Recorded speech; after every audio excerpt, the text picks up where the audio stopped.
한성에서 서쪽으로 두어 시진거리, 큰 길목에 자리한 주막은 늘 사람들로 북적였습니다. 상인들이 짐을 내려놓고 술 한 잔 기울이는 곳이자 나그네들이 하룻밤 몸을 누이는 곳이었지요. 주모 정미령은 그곳에서 10여 년을 살아왔습니다. 손님을 맞고 술상을 차리는 일상 속에서 미령의 손은 여느 주모처럼 단단해졌습니다. 하지만 가끔 문득 먼 곳을 바라보는 그의 눈빛만은 다른 무언가를 품고 있었지요. 그것은 그리움이라기보다는 차라리 체념에 가까운 것이었습니다. 미령이 20살 무렵의 일입니다. 당시 그는 아버지를 여윈 뒤 근근히 주막 일을 거들며 살아가고 있었지요. 그때 한성의 큰 상단을 이끄는 최씨 집안의 아들 최문겸이 처음 이 주막을 찾아왔습니다. 상단 일로 지방을 오가던 문겸은 이 주막을 자주 들렀고 미령과 문겸은 자연스레 말을 섞게 되었지요. 처음엔 짧은 인사에 불과했던 것이 차츰 긴 대화로 이어졌습니다. 문겸은 길 위에서 본 것들을 이야기해 주었고 미령은 주막에서 들은 온갖 사연들을 나누었지요. 두 사람 사이에는 신분의 차이가 있었지만 그것이 마음을 가로막지는 못했습니다. 계절이 2번 바뀌는 동안 두 사람의 마음은 깊어졌습니다. 문겸은 미령에게 장차 자신이 상단을 이어받게 되면 함께하고 싶다는 뜻을 비쳤지요. 미령 역시 그 말을 믿었습니다. 아니, 믿고 싶었는지도 모릅니다. 하지만 그해 가을, 문겸의 집안에서 혼처가 정해졌다는 소식이 들려왔습니다. 한성에 이름난 양반과 규수와의 혼인이었지요. 문겸은 미령을 찾아와 사흘 밤을 함께 보낸 뒤 떠나야 한다고 말했습니다. 집안의 뜻을 거스를 수 없다는 그의 목소리에는 진심 어린 미안함이 담겨 있었습니다. 하지만 미령은 그것만으로는 부족하다는 것을 알고 있었지요. 문겸은 품속에서 작은 주머니를 꺼내 미령의 손에 쥐어주었습니다. 주머니 안에는 정교하게 새겨진 은재 폐옥이 들어 있었습니다. 작은 매와 문양과 함께 약유회이라는 글자가 새겨져 있었지요. 훗날 다시 보게 되면 이걸로 나를 기억하시오. 미령은 그것을 받았지만 아무 말도 하지 않았습니다.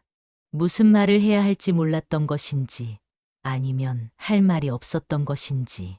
문겸이 떠난 뒤 한 달쯤 지났을 때 미령은 자신이 아이를 가졌다는 것을 알았습니다. 처음엔 어찌할 바를 몰라 망설였지요. 문겸에게 알려야 하나 말아야 하나. 하지만 곧 마음을 정했습니다. 이미 다른 집안으로 장가든 그에게 이 사실을 알린다 한들 무엇이 달라지겠습니까? 미령은 주막 일을 계속했습니다. 배가 불러오자 사람들의 수군거림이 시작되었지만 그는 담담히 견뎌냈지요. 아이의 아버지가 누구냐는 물음에도 입을 다물었습니다. 그저 묵묵히 주막을 지키며 홀로 아이를 낳아 키우겠다는 각오를 다졌습니다. 은재 폐옥은 보통이 깊숙한 곳에 묻혔습니다. 미령은 그것을 다시 꺼내 보지 않았지요. 보면 마음이 흔들릴 것 같았고 흔들리면 견딜 수 없을 것 같았습니다. 약조는 남았으나 사람은 떠났고 남은 것은 오직 시간뿐이었습니다. 세월은 그렇게 흘러갔습니다. 미령은 딸을 낳았고 은실이라 이름 지었지요. 주막은 여전히 사람들로 붐볐고 미령의 하루는 여느 주모의 하루와 다르지 않았습니다. 다만 가끔 긴 하루를 마치고 홀로 앉아 있을 때면 그 먼 날의 목소리가 떠올랐습니다. 훗날 다시 보게 되면. 하지만 미령은 더 이상 그 훗날을 기다리지 않았습니다. 은실이 16이 되던 해 봄의 일입니다. 아침 일찍부터 주막에는 손님들이 들어차기 시작했지요. 은실은 어머니를 도와 분주히 움직였습니다. 술을동이를 옮기고 상을 나르고 손님들의 말에 재빠르게 답하는 모습이 이미 제법 익숙한 주막 처녀의 그것이었지요. 은실은 태어날 때부터 이곳 주막에서 자랐습니다. 아버지가 누구인지, 왜 어머니 혼자 자신을 키우는지에 대해 물어본 적도 있었지요. 하지만 미령은 늘 같은 대답만 했습니다. 그런 건 중요하지 않다고, 딸이 있고 자신이 있으면 그만이라고. 어린 은실은 그 말을 이해하지 못했지만 자라면서는 더 이상 묻지 않게 되었습니다.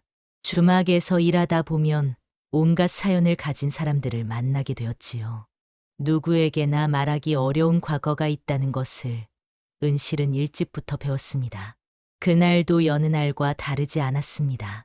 점심때가 지나고 손님이 뜸해지자 은실은 잠시 쉬기 위해 안채로 들어갔지요. 어머니는 장을 보러 나간 참이었습니다. 혼자 남은 은실은 무료함을 달래려 어머니 방을 기웃거렸습니다. 방 한구석에 놓인 낡은 보퉁이가 눈에 들어왔지요. 평소 어머니가 소중히 여기는 물건들을 담아두는 곳이었습니다. 은실은 호기심에 보퉁이를 풀어보았습니다. 낡은 비녀 몇 개, 색이 바랜 천 조각, 그리고 작은 주머니 하나가 들어 있었지요. 주머니 안에서 무언가 단단한 것이 만져졌습니다. 꺼내보니 은빛이 은은하게 빛나는 페옥이었지요. 손가락만 한 크기의 정교한 매와 문양이 새겨져 있었고 뒷면에는 작은 글자 하나가 보였습니다. 약유에. 은실은 페옥을 이리저리 살펴보았습니다. 분명 평범한 물건은 아니었지요. 은으로 만든 것도 그렇고 새겨진 문양의 솜씨도 예사롭지 않았습니다. 장난기가 발동한 은실은 페옥을 목에 걸어보았습니다. 끈이 달려 있어 목걸이처럼 걸 수 있었지요. 어머니한테 한번 물어봐야겠다는 생각을 하며 은실은 다시 주막으로 나왔습니다. 페옥을 목에 건 채로요. 오후가 되자 다시 손님들이 들어오기 시작했고 은실은 바쁘게 움직였습니다. 페옥을 벗을 생각을 잊어버린 채 한참 뒤 장에서 돌아온 미령이 주막 안으로 들어섰습니다. 손님들 사이를 오가며 일하는 딸의 모습을 보던 미령의 시선이 멈춰섰지요. 은실의 목에 걸리는 제 페옥. 그것은 10여 년 전 보퉁이 깊숙이 묻어둔 다시는 꺼내지 않으려 했던 바로 그 물건이었습니다. 미령은 그 자리에 굳어버렸습니다. 가슴이 철렁 내려앉는 것 같았지요. 손에 들고 있던 장바구니를 거의 떨어뜨릴 뻔했습니다. 은실이 환하게 웃으며 다가와 페옥에 대해 물었을 때 미령은 한참 동안 말이 나오지 않았지요. 그저 옛날에 받은 물건이라고만 답했습니다. 은실은 어머니의 표정이 평소와 다르다는 것을 느꼈지요. 무언가 물어서는 안 될 것 같은 기분이 들었습니다. 미령은 딸에게 페옥을 다시 제자리에 놓아두라고 말했습니다. 그날 밤 미령은 보퉁이를 열어 페옥을 확인했습니다. 은빛은 여전히 고왔고 매와 문양도 그대로였지요. 자도 선명했습니다. 하지만 그 약조를 나눈 사람은 이미 오래전에 떠났고 미령은 더 이상 그를 기다리지 않았습니다. 다만 이상한 예감이 들었습니다. 10여 년 동안 한 번도 꺼낸 적 없던 이 물건이 하필 지금 딸의 손에 의해 세상에 나왔다는 것이 마치 무언가가 다시 시작되려는 것처럼 느껴졌지요. 미령은 페옥을 다시 보퉁이에 넣었습니다. 하지만 이번에는 왠지 깊숙이 묻어두고 싶지 않았습니다. 그저 천 위에 가만히 올려두었지요. 마치 언제든 다시 꺼낼 수 있도록. 초여름의 오후 한 무리의 행렬이 주막 앞에 멈춰 섰습니다. 앞서 가던 말에 탄 사내가 주막을 둘러보더니 고개를 끄덕였지요. 말에서 내린 사내는 최문겸이었습니다. 10여 년의 세월이 그를 더욱 의젓하게 만들었지요. 이제는 상단을 물려받아 직접 큰 거래들을 진두지휘하는 상단주였습니다. 이번에도 북쪽 지방과의 거래를 마치고 한성으로 돌아가는 길이었지요. 집사 박정원이 일행들에게 지시를 내렸고 문겸은 주막 안으로 들어섰습니다. 낯익은 듯 낯선 풍경이었지요. 10여 년 전 자주 들렀던 이곳의 모습이 어렴풋이 떠올랐습니다. 주막 안에는 몇몇 손님들이 앉아 있었습니다. 문겸이 자리를 잡자 한 처녀가 다가왔지요. 은실이었습니다. 문겸은 무심코 처녀의 얼굴을 보았다가 문득 시선이 그의 목에 걸린 것에 고정되었습니다. 은재 페옥. 작은 매와 문양이 새겨진 페옥이 처녀의 목에서 은은하게 빛나고 있었습니다. 문겸의 얼굴에서 혈기가 싹 가셨지요. 그 페옥을 그가 모를 리 없었습니다. 당시 한성에서 가장 솜씨 좋은 장인을 찾아가 직접 주문해 만든 것이었지요. 단 하나뿐인 물건, 매와 문양과 약, 자를 새겨달라고 부탁했던 바로 그 폐옥이었습니다. 문겸은 떨리는 목소리로 그 목걸이가 어디서 났냐고 물었습니다. 은실은 영문을 모르는 표정으로 어머니께 물려받았다고 답했지요.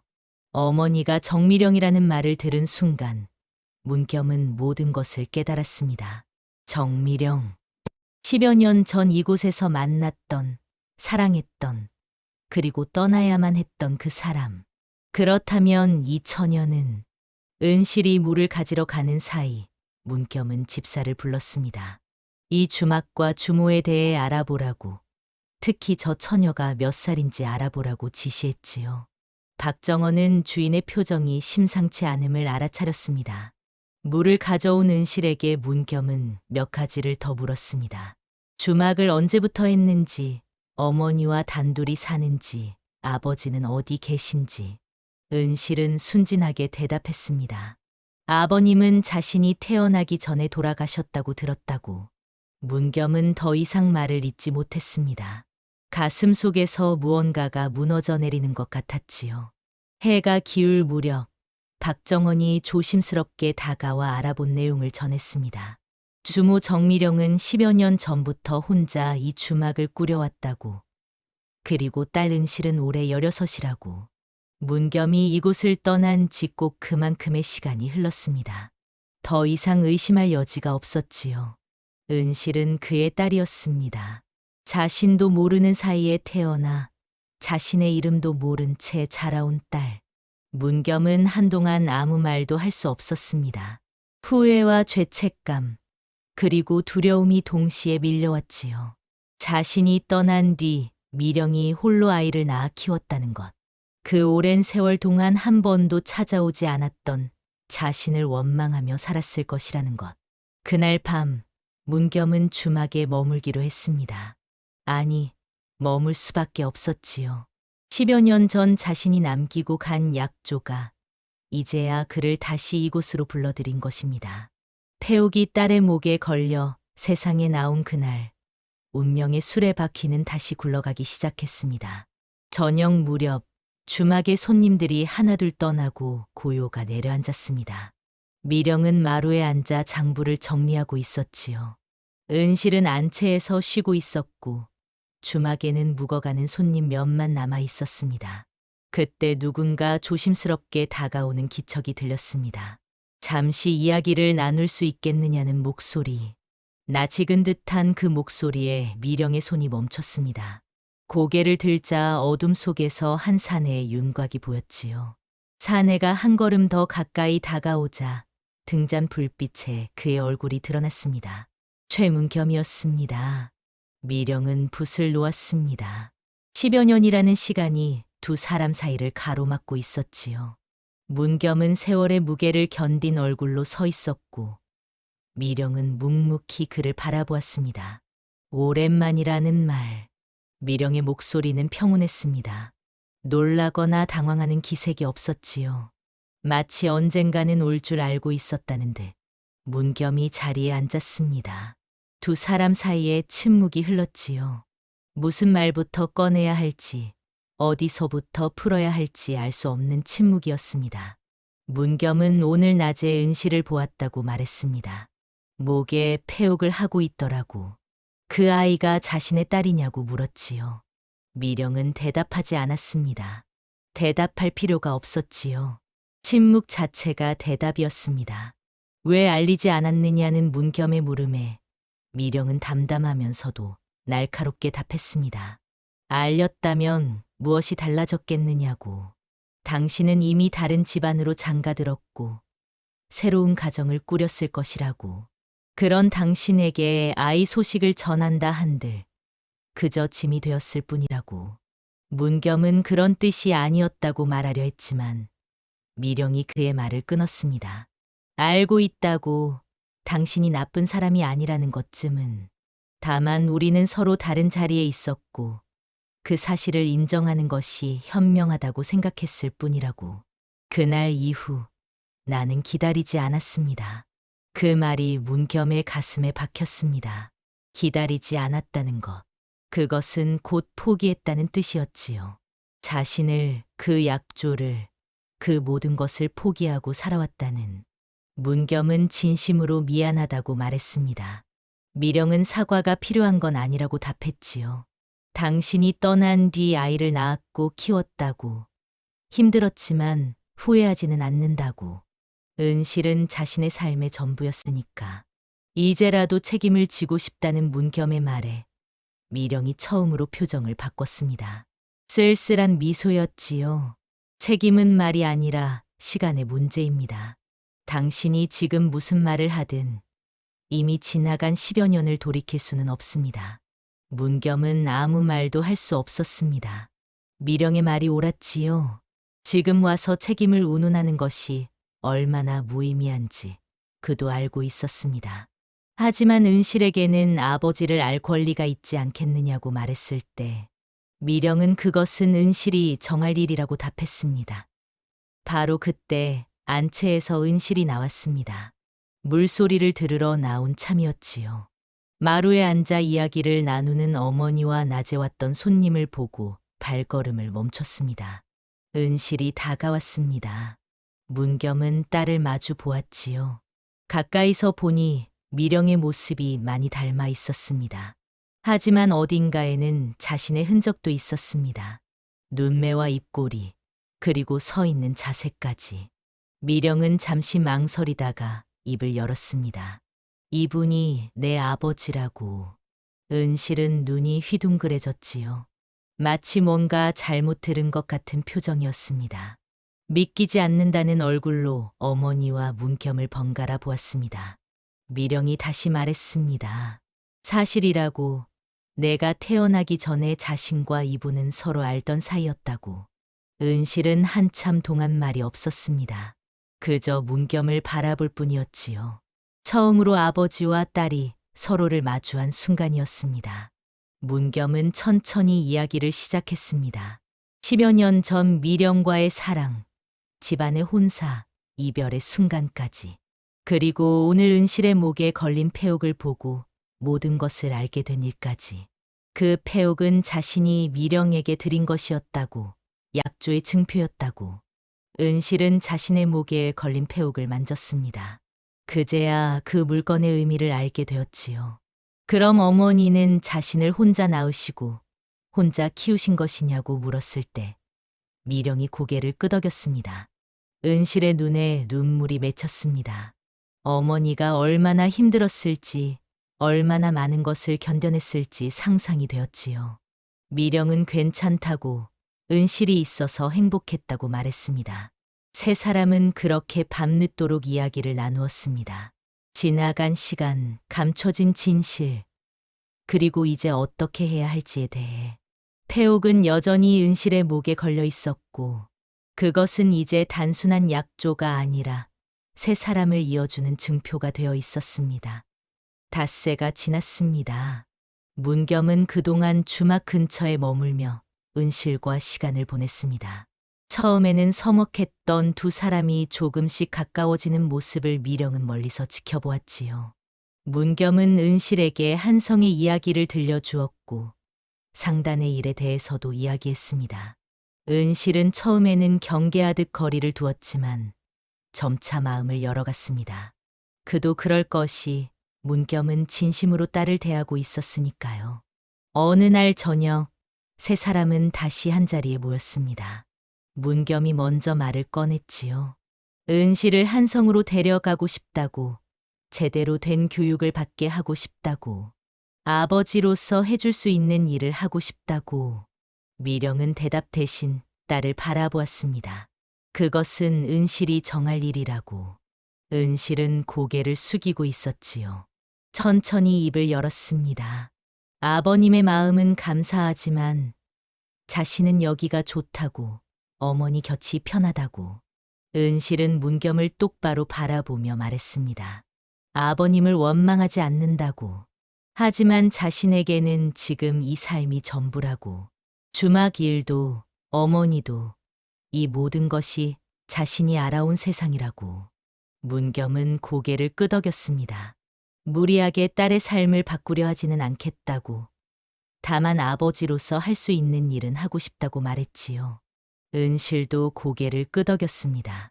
다음 날 문겸은 떠나기 전 미령을 찾았습니다.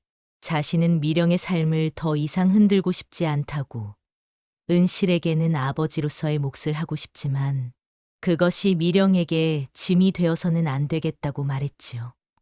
미령은 고맙다고 답했습니다. 문겸은 잠시 망설이다 말했습니다. 당신은 잘 살아왔다고, 정말 잘 견뎌냈다고. 미령은 대답 대신 희미하게 미소 지었습니다. 그 미소에는 용서도 원망도 없었지요. 그저 세월을 받아들인 사람의 담담함만이 있었습니다. 문겸이 떠난 뒤 미령은 보퉁이를 꺼냈습니다. 은재 폐옥을 손에 쥐고 한참을 들여다보았지요. 10여 년 전 받았던 그 물건, 약조의 증표였던 것. 하지만 이제 폐옥의 의미는 달라졌습니다. 더 이상 지키지 못한 약속의 증표가 아니었지요. 그것은 지나온 시간을 증명하는 물건이었습니다. 사랑했던 순간, 혼자 견뎌낸 시간, 그리고 딸을 키워낸 세월까지. 미령은 폐옥을 다시 보퉁이에 넣었습니다. 하지만 이번에는 깊숙이 묻지 않았지요. 천 위에 가만히 놓아두었습니다. 숨기는 것도 드러내는 것도 아닌 자리에. 며칠 뒤 은실이 다가와 폐옥을 계속 차고 있어도 되겠냐고 물었습니다. 미령은 그러라고 답했지요. 이제는 숨기지 않아도 된다는 은실의 말에 미령도 고개를 끄덕였습니다. 모녀는 서로를 바라보며 미소 지었습니다. 더 이상 숨길 것도 부끄러워할 것도 없었습니다. 그저 살아온 대로 살아갈 뿐이었지요. 그 뒤로 문겸은 가끔씩 주막을 찾아왔습니다. 은실과 이야기를 나누고 필요한 것들을 챙겨주고 때로는 미령과도 짧은 인사를 나누었습니다. 세 사람은 완전히 하나의 가족이 되지도 완전히 남처럼 지내지도 않았습니다. 그저 각자의 자리에서 각자의 방식으로 연결되어 있었습니다. 여름이 지나고 가을이 왔습니다.